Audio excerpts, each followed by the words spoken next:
হৰি ৰাম মুকুন্দ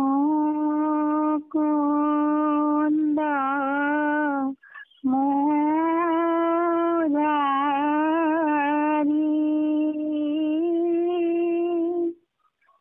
বিনা হৰি নামে ভৱ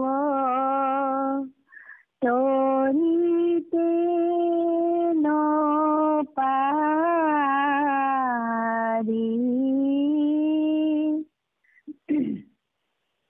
বোলা হৰি ৰাম মুকুন্দ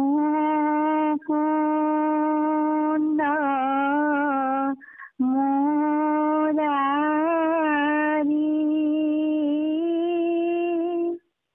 বিনা হৰি নামে ভৱ তৰিতে নপাৰি।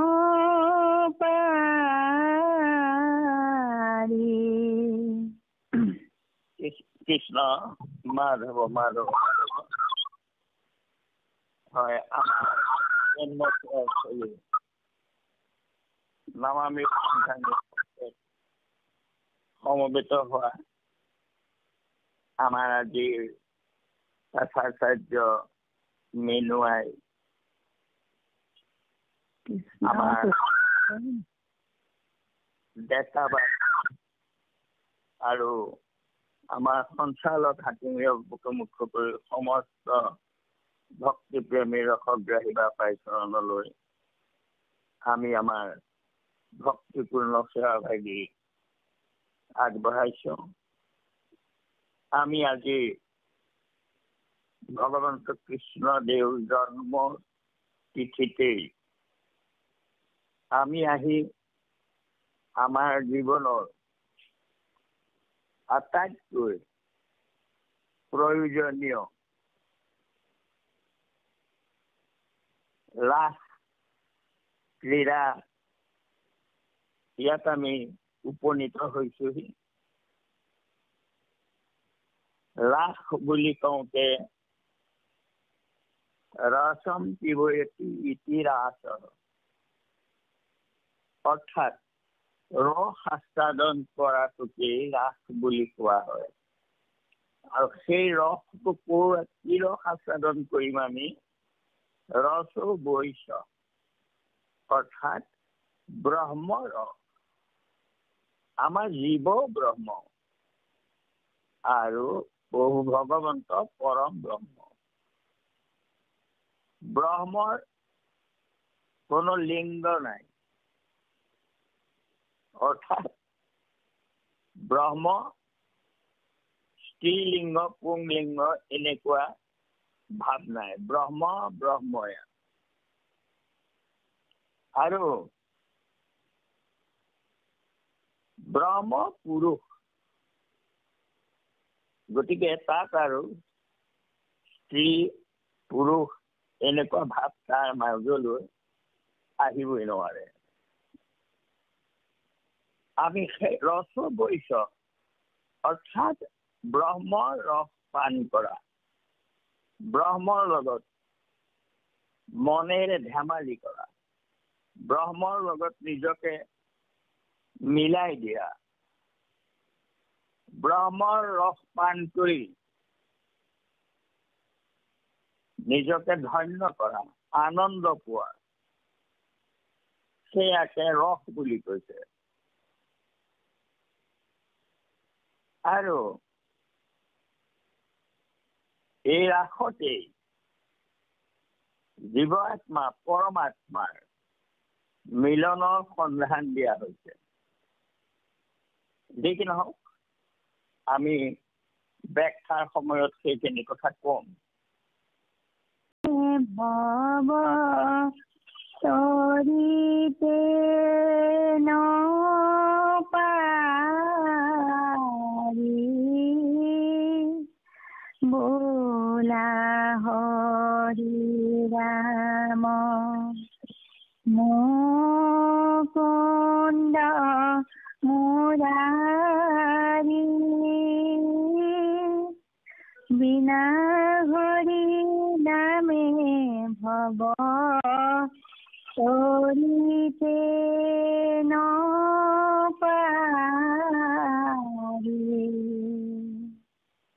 পদলৈ আগবাঢ়িব। হ'ব দিয়া অকণমান তথাপিতো হেৰি আছে বা হ'ব। ৰাম শুকমণি বদতি শুনিও পৰিচিতা কহু ৰাখ ক্ৰিয়া কথা কৃষ্ণৰ চৰিতা শৰৎ কালৰ ৰাত্ৰি আতিবিতু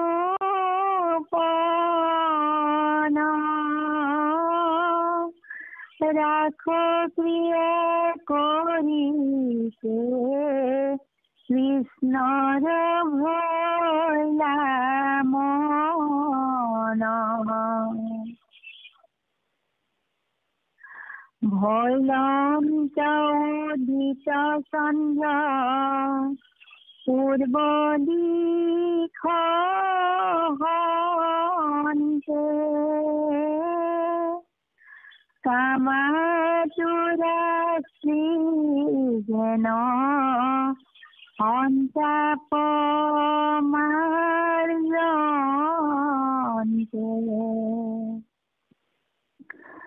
অখণ্ড মণ্ডল চন্দ্ৰ দেখিলন্ত হৰি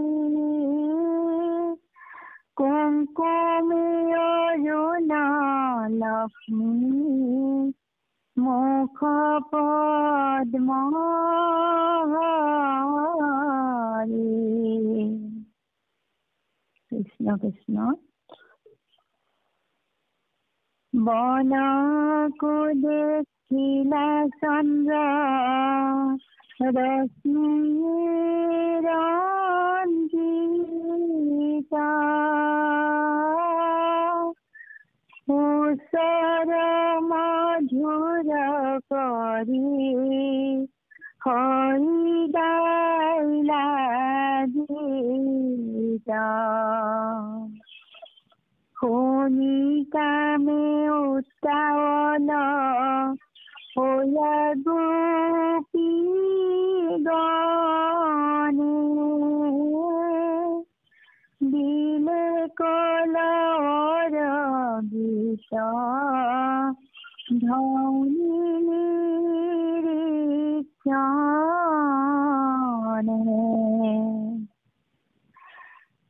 কৰ্ণত কুণ্ডল দুলে বেগত হান্থিতে চিত্তত ধৰিলা কৃষ্ণে চলে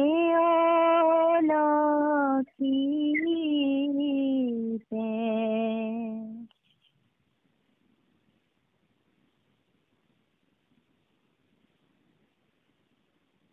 ৰাম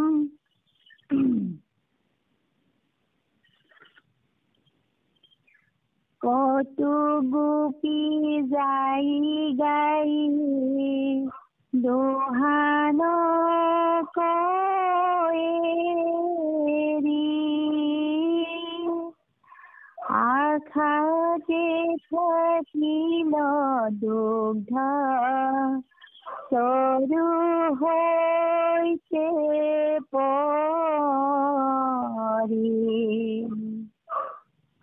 পিয়ন্তে আছিল শিশু তাহাকো নগনি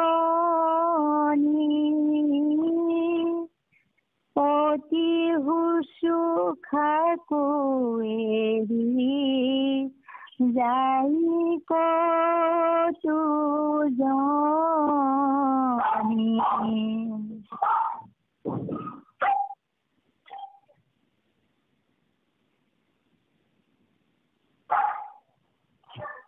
কতু গোপী আছিল স্বামীৰ পৰসন্ধে,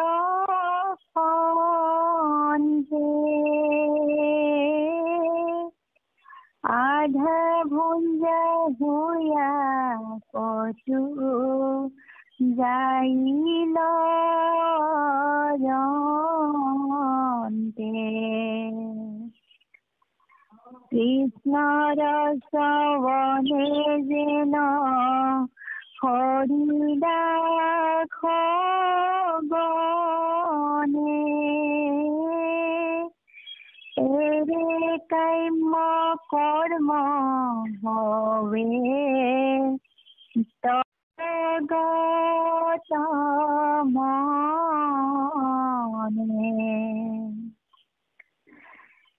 কৃষ্ণে হৰিলন্ত চিত্ত হৰাইল চেতন, সিংহয় পাৱতনিয়া ৰত্নৰ কংকণ।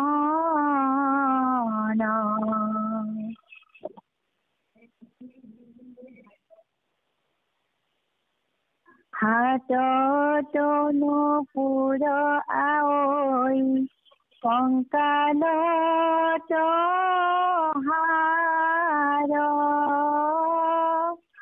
কৰি বিপৰ্যয় পিন্ধৈ বস্ত্ৰালংকাৰ।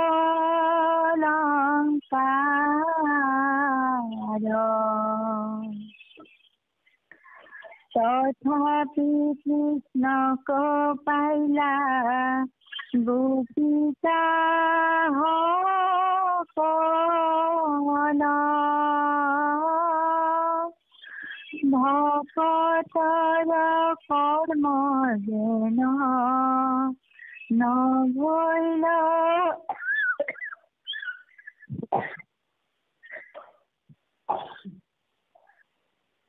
মাধৱ ভকতৰ কৰ্ম যেন নভৈল বিফল।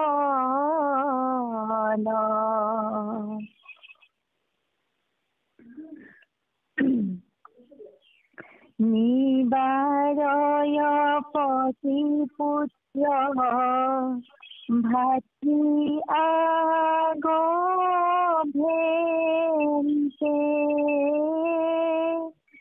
গোবিন্দে হৰিল চিত্ত তথাপি নোলতে। বিমোহিত হুয়া হবে লৱৰে গোপী, হৰি ভকতক যেন নলংঘে বিঘিনি,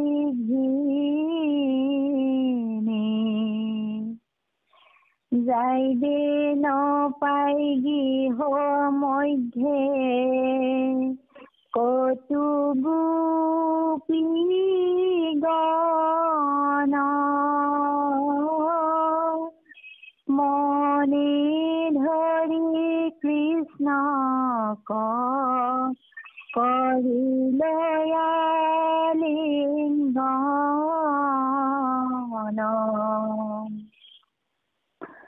অনেক জন্মৰ কৰ্ম বন্ধ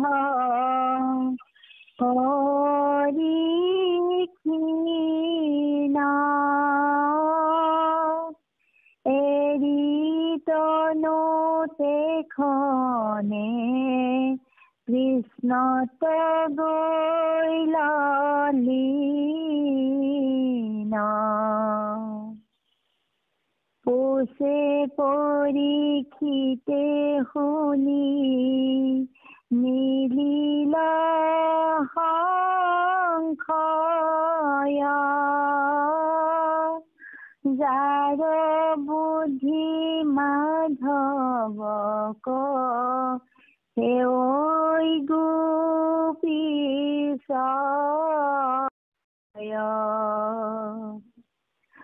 তথাপি মুখ্যক পাইলে কিনো বিপৰ্যয়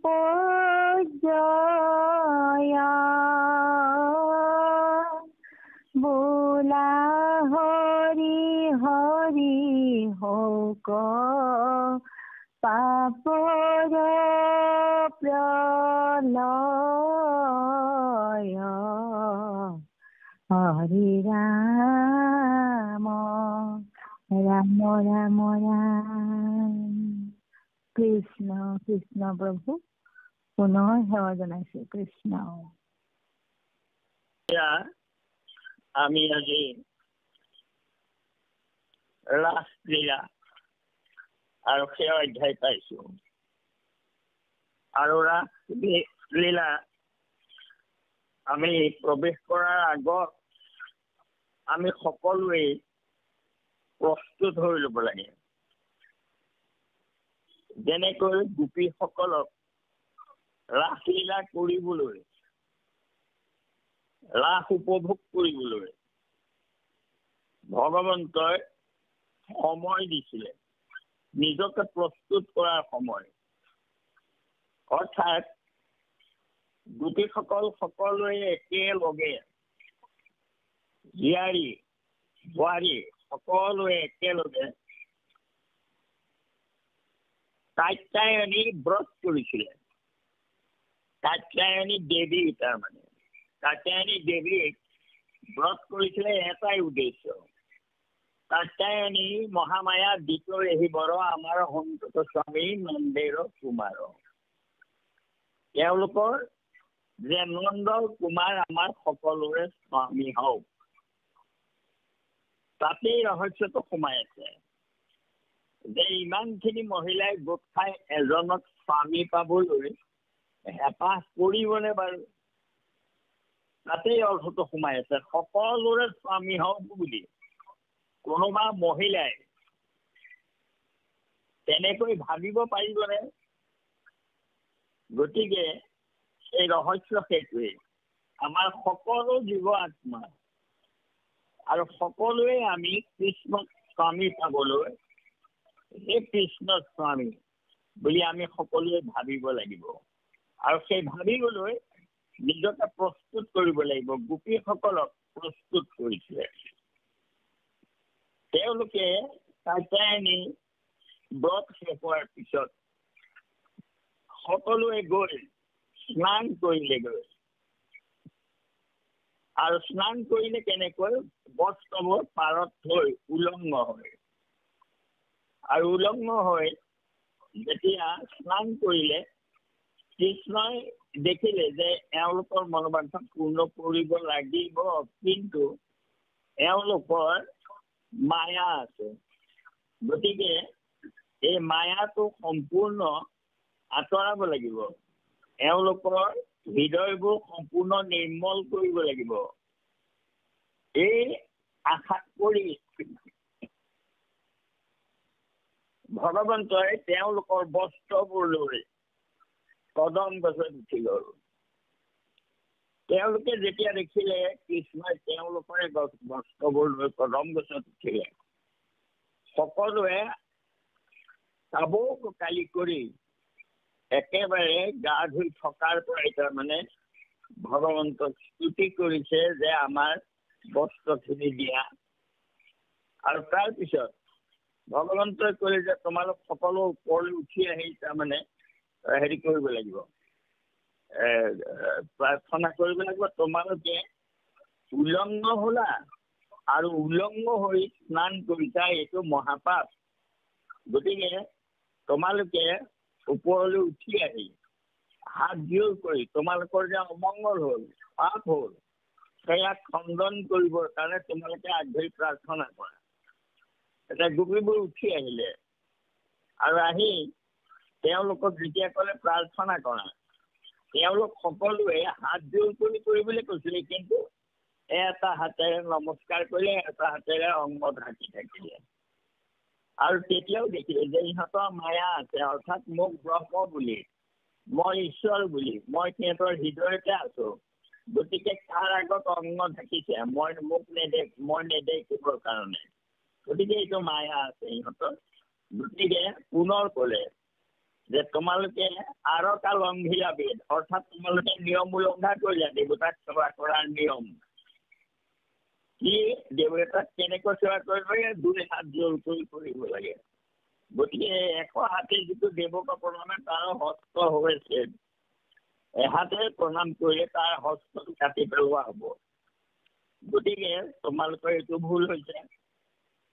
2 হাতেৰে তোমালোকে কৰা। তাৰমানে কৃষ্ণৰ কথা হ'ল এইটো যে ইহঁতৰ এই দিব্য জ্ঞানটো আহেনে নাহে, যে মোৰ ওচৰত কেনেকৈ গুপ্ত অংগ লুকুৱাব বাৰু, ঢাকিব কেনেকৈ? মইতো সিহঁতৰ হৃদয়তে আছো, দেখিয়ে আছো। গতিকে এই জ্ঞানটো তেওঁলোকৰ আহক বুলি সেই মায়াটো আঁতৰ হওক, মই মোৰ ভাৱটো তেওঁলোকৰ আঁতৰ হওক। গতিকে হাত জোৰ কৰি দিলে, আৰু কৰাৰ পিছত বস্ত্ৰ দিলে, আৰু লগত ক'লে যে শৰৎ কাল আহিব লাগিব, আৰু সেই শৰৎ কালত আমি সকলোৱে গোট খাই ৰাস কৰিম। আৰু সেই শৰৎ কাল আহিবলৈ আপোনাৰ বাট চাওঁতে সেই সময়ছোৱাৰ ভিতৰত তেওঁলোকৰ মনত এটাই মাত্ৰ ভাৱ, কেতিয়া শৰৎ কাল আহিব। আৰু শৰৎ কাল হলে মনটো নিৰ্মল হ'ব। শৰৎ কালত স্বভাৱতে যেনেকৈ জলবোৰ নিৰ্মল হয়, সেইদৰে ঈশ্বৰৰ কথা ভাবোতে ভাবোতে শৰৎ আহিব, আমি ৰাস কৰিম তাৰ লগত, কৃষ্ণৰ লগত। এই কথাটো ভাবোতে অহৰহ কেতিয়া আহে শৰৎ কাল, কেতিয়া আহে? অকল কৃষ্ণক পোৱাৰ হেঁপাহত, কৃষ্ণক ভাবোতে ভাবোতে তেওঁলোকৰ মনৰ শৰৎ আহি গ'ল। অৰ্থাৎ মনটো নিৰ্মল হৈ গ'ল। একমাত্ৰ কৃষ্ণৰ বাহিৰে অন্য একো নেদেখে তেওঁলোকে। আৰু তেতিয়া ভগৱন্তই তেওঁলোকৰ মল নিৰ্মল কৰি, জলৰ যতে কমল যেনেকে সহজতে নিৰ্মল হয়, তেনেকৈ ঈশ্বৰৰ নাম লওঁতে লওঁতে আমাৰ মনৰ মলবোৰ নাইকিয়া হ'ব। আৰু সেই কথাটো নাৰদক ভগৱন্তই কৈছিলে, যেতিয়া তেওঁ তাৰমানে কৃষ্ণক নেদেখা হৈ হিয়া কৰি কান্দিলে, তেতিয়া কৈছিলে, অনন্তৰে আকাশত শুনিলো বচন, মুখ লাগি ইৰিউক বালক ক্ৰন্দন, নতু গুছে সম্যকে মনৰমল যত, নাপাইবা মোহক দেখা ইজনমত। মনৰ মল এদাই নোহোৱালৈকে মোক নেদেখা। গতিকে মলবোৰ গুচাবৰ কাৰণে এটা বস্তু দিছে তোমাক, কি মোৰ গুণৰ নাম মাত্ৰ কৰিবা কীৰ্তন, পাইবা জন্মত সদায় দৰ্শন। মোৰ নাম লওঁতে লওঁতে তুমি তোমাৰ মনৰ মল সকলো গুচিব। এই গোপীবোৰক সেই ঔষধটো দিলে, যে সিহঁতে কৃষ্ণক পাম পাম বুলি ভাবি থাকোতে মনবোৰ নিৰ্মল হ'ব। ইতিমধ্যে তেওঁলোকৰ হৃদয়ৰ শৰৎকাল আহিলে। এইফালে লৌকিক আমাৰ শৰৎকাল, আমাৰ ঋতুৰ শৰৎ আহি গ'ল। আৰু আহি তেওঁলোক সকলো সেই এক মনে ভাবি আছে, বাকী দেহৰ কৰ্মৰ কোনো চিন্তাই তেওঁলোকৰ মনৰে অহাই নাই। তেতিয়ালৈকে কৰিব লাগে কাৰণে কৰি আছে। দেখি নাও, আমি আৰম্ভ কৰিছো। বলা হৰি ৰাম মুকুন্দ মুৰাৰী, বিনা হৰি নামে ভৱ তৰিতে নপাৰি। হৰি বোলা, ৰাম বোলা, মুকুন্দ বোলা, মুৰাৰী বোলা। হৰি নামৰ বাহিৰে ভৱ তৰণৰ কোনো উপায় নাই। বিনা হৰি নামে, হৰি নামৰ বাহিৰে ভৱতৰণৰ অন্য কোনো উপায় নাই। খাটাং কথা ক'লে যে নামেৰেহে আমি উদ্ধাৰ হ'ব পাৰিম। আৰু তাৰ পিছতে সেই হৰি নাম লৈ লৈ কেনেকৈ গোপীবোৰে তাৰমানে উদ্ধাৰ হ'ল, সেই কাহিনী আমাক দিলে। শুকমণি বদতি শুনিও পৰীক্ষিত, অহুক ৰাসক্তি ৰাস তথা কৃষ্ণৰ চৰিত্ৰ। শৰৎ কালৰ ৰাত্ৰি অতি বিতুপন, ৰাসক্ৰিয়া কৰিতে কৃষ্ণৰ অভয় নামন। শৰৎকাল আহি গ'ল।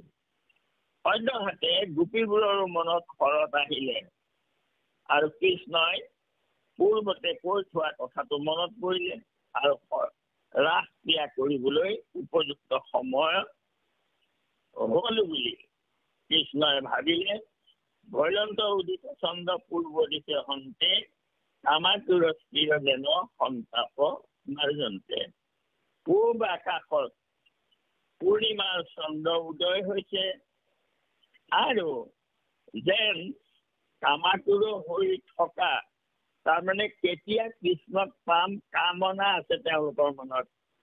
এইদৰে ভাবি ভাবি থাকোতে তেওঁলোকৰ যেন সন্তাপটো তাৰমানে মাৰ্জন কৰিবৰ কাৰণে শৰৎকাল আহিলে, পূৰ্ণিমা চন্দ্ৰ, আকাশখন নিৰ্মল হ'ল, তেওঁলোকৰ মনৰ আকাশতো পূৰ্ণিমা আবিৰ্ভাৱ হ'ল।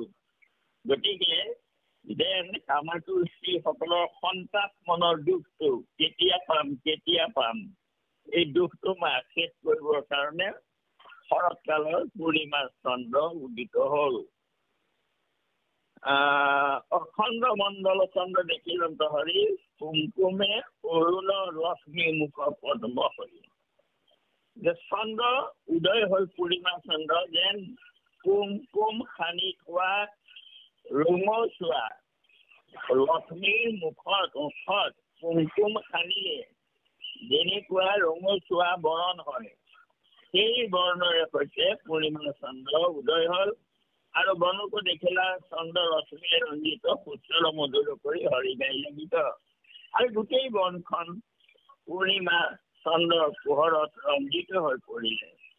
আৰু গোসাঁই সেই সময়তে বাংশীত টান দিলে। কোনি কামে উৎসাহ হইয়া গোপী গণে, দিলে লৱৰ গীত ধ্বনি নিৰীক্ষণে। শুনাৰ লগে লগে কেতিয়া আমি কৃষ্ণক লগ পাম ভাবি আছিলে, বংশী ধ্বনি শুনাৰ লগে লগে তেওঁলোক উৎসাহল হৈ গ'ল। কৰ্ণৰ কুণ্ডল দলে দেৱত শান্তিতে, এনেকৈ দৌৰিছে যে কাণৰ কুণ্ডলবোৰ দুলি গৈছে। চিত্ৰটো ধৰিলে কৃষ্ণে তলৈ অলক্ষিতে, কোনেও নেদেখাকৈ কৃষ্ণে চিত্ৰ হৰণ কৰিলে, কোনেও নেদেখাকৈ দৌৰিছে মাত্ৰ, তেওঁলোকে আৰু আনক দেখাই নাই কাকো। কত গোপী যায় গাই দোহন কৰি এৰি আশাতে থাকিল দুগ্ধ স্বৰূপ সত্য পুৰি। কোনোবাই গাই চিৰাই আছিলে, তাক এৰি লৰ মাৰিলে। কোনোবাই গাখীৰ গৰম কৰিছিলে, তাকো এৰি থৈ লৰ মাৰিলে। প্ৰিয়ন্তে আছিলে শিশু তাহাংক নগনি, এক শিশুৱে মাতৃৰ অতি মৰমৰ। গাখীৰ দি থকা অৱস্থাতেই, তলদান দি থকা অৱস্থাতে ল'ৰাও ঠেকেচা মাৰি পেলাই দৌৰিলে। প্ৰতি শুশ্ৰূষা কৰি যায় কতোজনী। কোনোবা গৰাকীয়ে প্ৰতি শুশ্ৰূষা কৰিছিলে, তাকো এৰিলে লৌকিক পতি। আৰু কত গোপী আছিল শ্ৰমিক পৰসন্তে, আধা ভুঞ্জা হুয়া কত যাই লওঁতে। কোনোবা স্বামীৰ পৰসত সংগ সুখ লাভ কৰি আছিলে, আধা হওঁতে লৰিলে। অৰ্থাৎ সেই সুখটো, সেই কামনাটো বিচাৰি তেওঁলোক কৃষ্ণৰ ওচৰলৈ যোৱা নাই। এইটো আমনিদায়কে কৃষ্ণ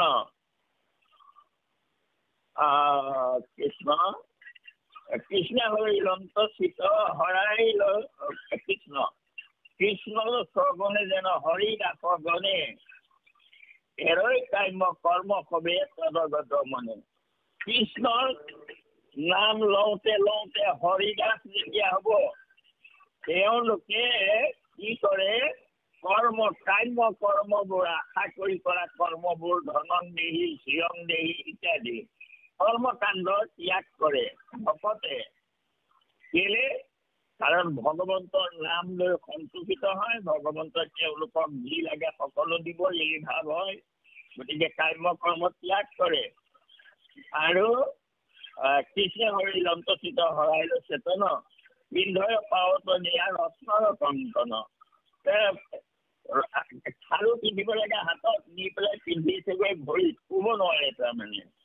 হাততো নুপুৰে, হাতত নুপুৰ পিন্ধিছে, নুপুৰ পিন্ধিব লাগে ভৰিত।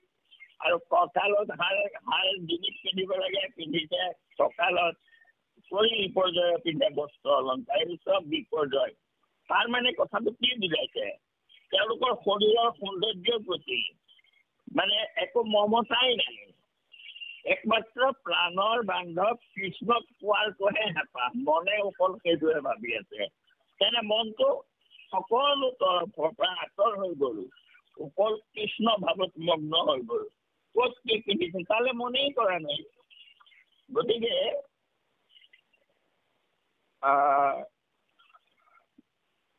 কৃষ্ণ তথাপি কৃষ্ণক পাৰিলে গোপিকাসকলৰ ভকতৰ কৰ্ম যেন নহৈল বিফল। তথাপিতো কৃষ্ণক পালে তেওঁলোকে নিবাৰৰ প্ৰতি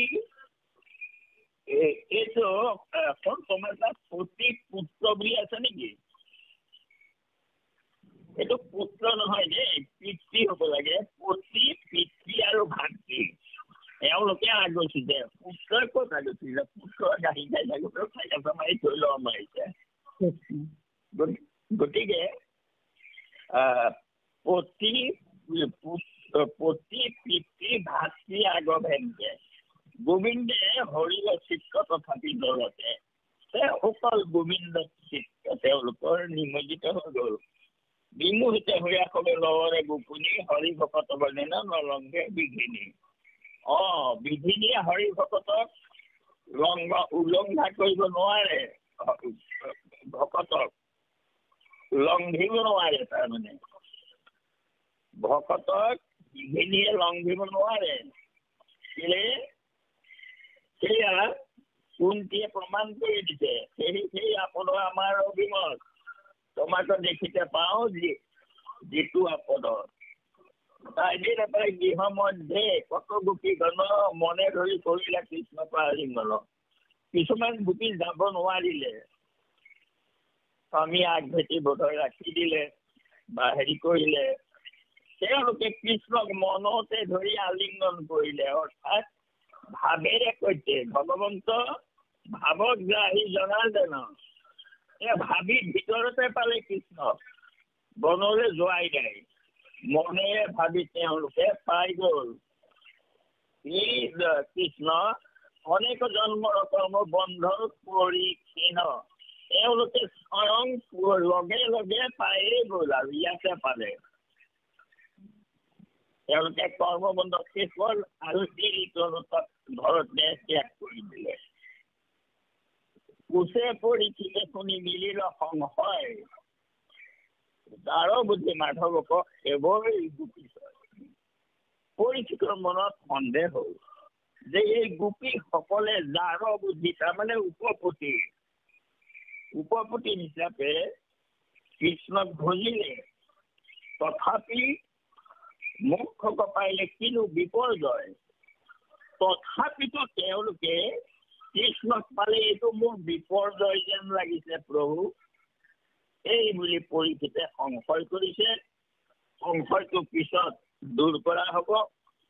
এতিয়া আমি এইখিনিলৈকে কেনেকৈ গোপীসকল প্ৰস্তুত হ'ল আৰু হৈ কেনেকৈ চিত্ত কৃষ্ণ গ্ৰাহে কেনেকৈ তেওঁলোকৰ চিত্তক আকৰ্ষণ কৰিলে, সেইদৰে আমিও মনৰ মল সকলো গুচাই ব্ৰহ্মৰ লগত ৰাস কৰিবৰ কাৰণে আমি সকলোৱে নিজকো প্ৰস্তুত কৰিব লাগে।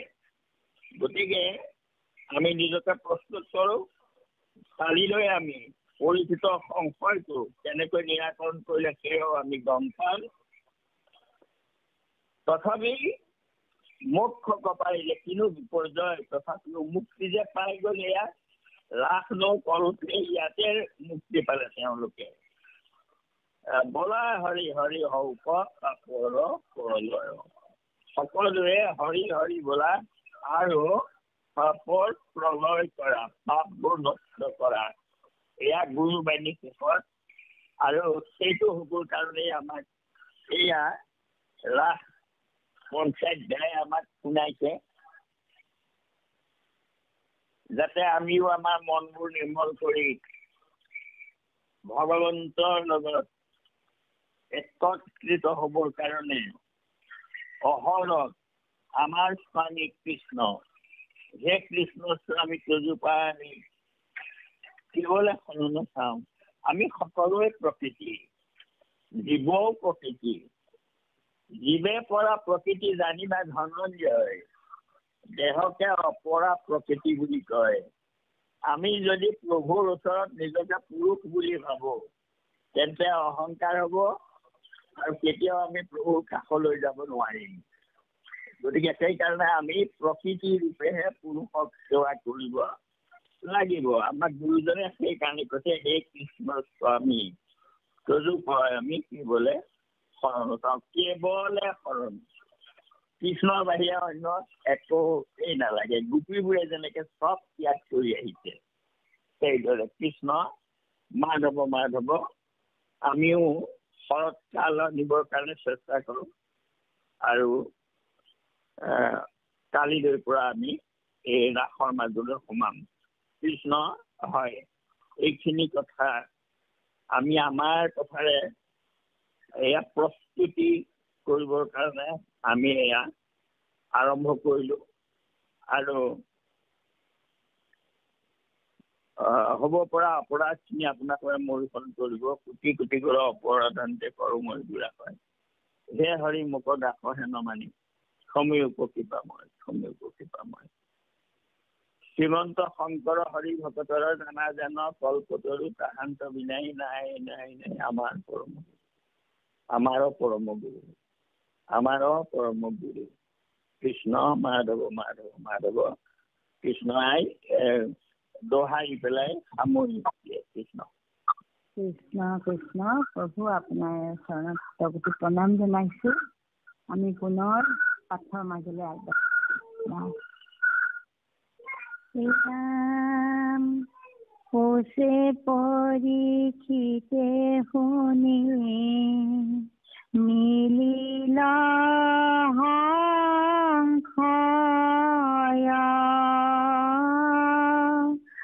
যাৰ বুদ্ধি মাধৱ ক হে ঐ গোপীশ্বয়।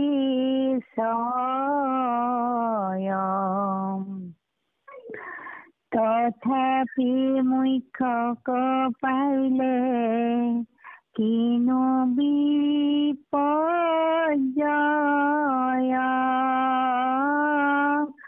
বোলা হৰি হৰি হৌক পাপৰ পলয়।